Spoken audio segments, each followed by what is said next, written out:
அப்ப காவல்துறை எஸ்ஐடி அதிகாரிகள் கோட்டூர் சண்முகத்தை கூப்பிட்டு விசாரிச்சிங்களா? ஸ்டேட்மெண்ட் எடுத்தீங்களா? கோட்டூர் சண்முகம் எந்த காவல்துறை அதிகாரிகிட்ட பேசினாங்க, அவங்கள கூப்பிட்டு பேசுனீங்களா? மா சுப்பிரமணியம் அமைச்சரை போலீஸ் ஸ்டேஷனை கூப்பிட்டீங்களா? எஸ்ஐடி மா சுப்பிரமணியம் அவன்கிட்ட கேட்டீங்களா? எதற்காக ஃபோன் வந்துச்சு, எதற்காக நீங்க பேசுனீங்க, இந்த பேட்டர்ன்ல எதற்காக நீங்க இன்வால்வ் ஆயிருக்கிறீங்க, இந்த கேள்விகளை நம்முடைய எஸ்ஐடி அதிகாரிகள் கேட்டீங்களா? உங்கள் முன்னால் இந்த நேரத்தில் நான் வைத்திருக்கின்றேன் அன்பு சொந்தங்களை. இன்னைக்கு நாம கேட்கக்கூடிய முக்கியமான கேள்விகள், யார் அந்த சார்? அதே கேள்வியை திரும்ப நம்ம கேட்கிறோம், முதல்ல இருந்து கேட்டுக்கிட்டு இருக்கோம். நான் இப்போ உங்களுக்கு ஒரு வழக்கை நினைவூட்டுறேன், தமிழ்நாட்டுக்கு மறந்து போன வழக்கு.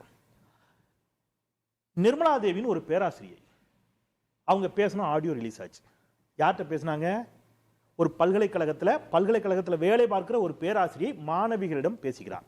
என்ன பேசினார்? மேலிடத்தில் இருப்பவர்களுக்கு அட்ஜஸ்ட் பண்ணணும்.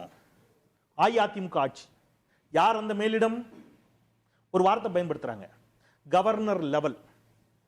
கவர்னர் லெவல்னா தாத்தான்னு நினைச்சிடாதீங்க. நான் வாசிக்கிற எதுவும் என்னோடது இல்லை சார், எல்லா மிக பாரம்பரிய பத்திரிகைகளும் வந்த செய்தி. இப்போ நான் கையில் வச்சிருக்கிறது மிக பாரம்பரிய பத்திரிகையில் வந்த ஒரு செய்தி. உங்களுக்கு கவர்னர் வர வீடியோலாம் அனுப்பி வச்சிருக்கேன்ல, அதில் சில விஷயம் நடந்துச்சு, அது நடுவில் ஸ்க்ரீன் இல்லாமல் இருந்துச்சு. கவர்னர் லெவல் தான். கவர்னர்னா நீங்கள் தாத்தான்னு நினைக்காதீங்க, தாத்தா இல்லை. நீங்கள் கொஞ்சம் அட்ஜஸ்ட் பண்ணிக்கிட்டீங்கன்னா வாழ்க்கை நல்லா இருக்கும். பல்கலைக்கழகத்தை நிர்வகிக்கக்கூடிய ஒரு மேலிடம் அஇஅதிமுக ஆட்சியில் நிர்மலா தேவி சொன்னாங்க.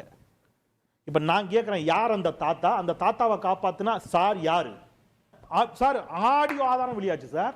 சார் அந்த பொண்ணு சொன்னதை வச்சு எஃப்ஐஆர்ல இருக்குது. அப்ப மறைக்க விரும்பல அரசு. சாரை மறைக்கணும்னா எஃப்ஐஆர்ல பதிவு ஏற்றிருக்க மாட்டாங்க. சாரை மறைக்கணும்னு விரும்பல.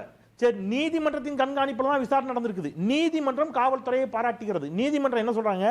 அனைத்து சயின்டிபிக் மெத்தடிலையும் இந்த இதை எல்லாத்தையும் நாங்கள் அலசி ஆராய்ஞ்சிட்டோம் சார். இன்னைக்கு இருக்கக்கூடிய நவீன காலம், யாரும் அப்படிலாம் என்ன செய்ய முடியாது, யாரும் ஏமாத்திட்டு போயிட முடியாது.